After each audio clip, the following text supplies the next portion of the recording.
The allegations against Sean Diddy Combs. On Monday, the Department of Homeland Security, their agents raided his Los Angeles and Miami homes. Those searches were part of a federal warrant into an ongoing sex trafficking investigation that's happening by authorities in New York. Joining us now to discuss the developing story is Court TV Crime and Justice correspondent Matt Johnson. Matt, good afternoon to you. What is the latest? We are watching this closely, and it's still developing. The music mogul now speaking out, calling the raid a gross overuse of military force. On Monday, Homeland Security agents lined up around the block of his Homely Hills home near Beverly Hills, California, and they moved in. At the same time, federal agents raided his home in Miami. Today, we're learning a number of items were seized from those homes, including cell phones. The raids were part of an investigation after 2 lawsuits were filed in New York, claiming sex trafficking, sex assault, and distribution of drugs and firearms. However, the man accused of being Diddy's drug mule in the lawsuit was also arrested. Brendan Paul, pictured here in his mugshot, 25-year-old basketball player from Ohio who is an amateur music producer. He was arrested attempting to board Diddy's private plane, we're told. He has since bailed out. And also, Matt, I know you've been paying attention to what the response has been. We are hearing something from P. Diddy's camp. What has been said? Well, he says that he's innocent, right? And he's calling the raids excessive and also a witch hunt. His attorney releasing a statement to the media and Court TV that in part reads this. Yesterday, there was a gross overuse of military-level force as search warrants were executed at Mr. Combs' residences. There is no excuse for the excessive show of force and hostility exhibited by authorities or the way his children and employees were treated. Mr. Combs was never detained but spoke to and cooperated with authorities. Despite media speculation, neither Mr. Combs nor any of his family members have been arrested, nor has their ability to travel been restricted in any way. News crews in Los Angeles caught Diddy's sons on camera being cuffed for a short time. They were not arrested, not taken into custody, and this is still unfolding. There has been a lot of speculation about his private jet, whether or not it fled the country, but according to the attorney, he wouldn't be fleeing. He can go anywhere he wants to.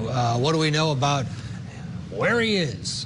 Well, we know that his plane has left the country, but Diddy might not have been on board, according to reports. He might still be in the U.S. On Sunday, his plane was tracked from Sacramento to Palm Springs, then to the Van Nuys Airport in the Los Angeles area.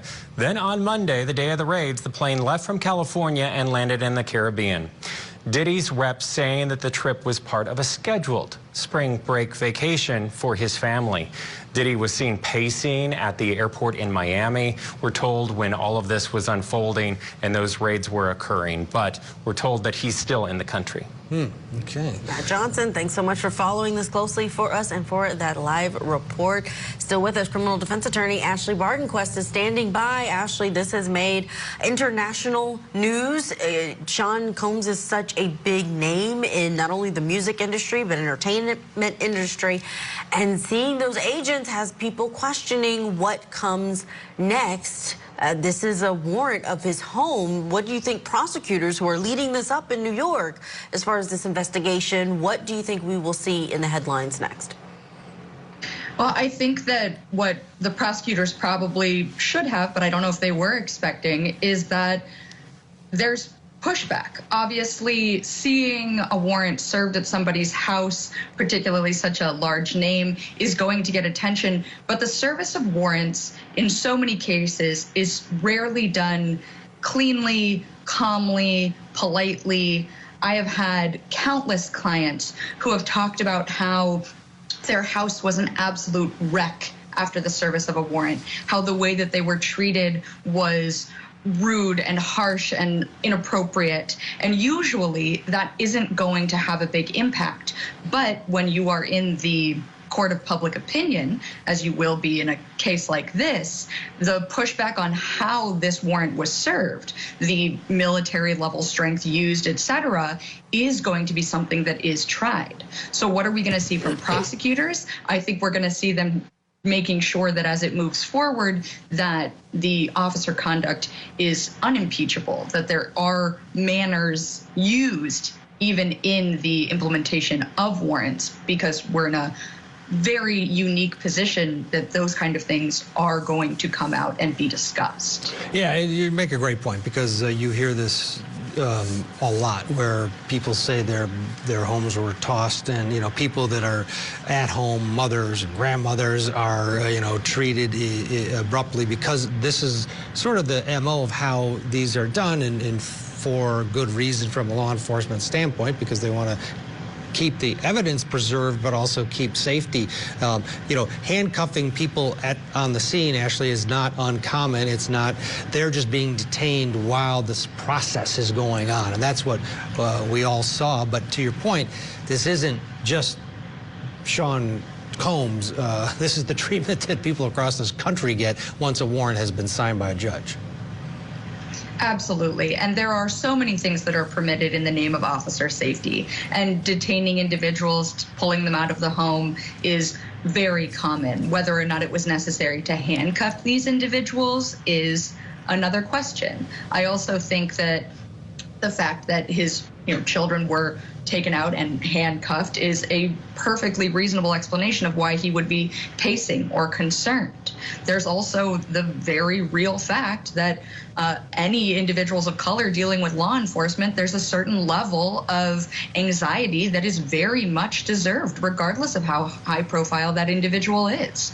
And so if there is any, oh, he was pacing at the airport, he must have something to hide, I think the treatment of his family and his employees is going to be a very clear way to explain exactly why he was concerned. And certainly his attorney saying that there's no indication to them that he is the target of this, though it does involve his homes. It's not clear to them if he is the target of the investigation and what they were looking for.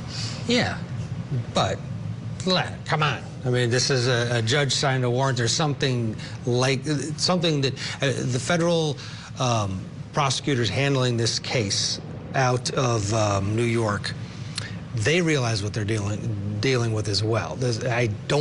I hope that this is just not some crazy fishing expedition that they read the New York Post and said, well, let's raid his house. There has to be more, one would hope, as a taxpayer and a citizen of the country. Certainly. All right. There has to be something more. Oh, apologies. No, to go get ahead, the warrant, but go ahead. You can see here that there was no detention, right? He has no limit on his ability to move about. He didn't have to cancel his vacation. He was permitted to continue doing what it is that he wanted to, right? And while everybody's wondering, oh, is he still here? Has he gone on his vacation to the Caribbean? The point is that this is all investigatory. Sure. There is no charge. There is no even limitation on what he can do. And so you want to bet that when he asked his attorney, hey, they're raiding my house, do I still go on my vacation? That there was a real conversation there, right? Because you don't want to look like you're fleeing anything, but also, if this is a fishing expedition, if this is just a follow-up on the lawsuits that have been filed and they're trying to see, law enforcement is trying to see what is and isn't true, then you don't want to give it any credence by changing your plans, by making it more than it is. So currently, they don't have anything beyond just the cause that they need to get a warrant. He is not restricted in any way. We will see what comes out of New York, Miami, or Los Angeles in the coming days or even weeks. Ashley, thank you for that.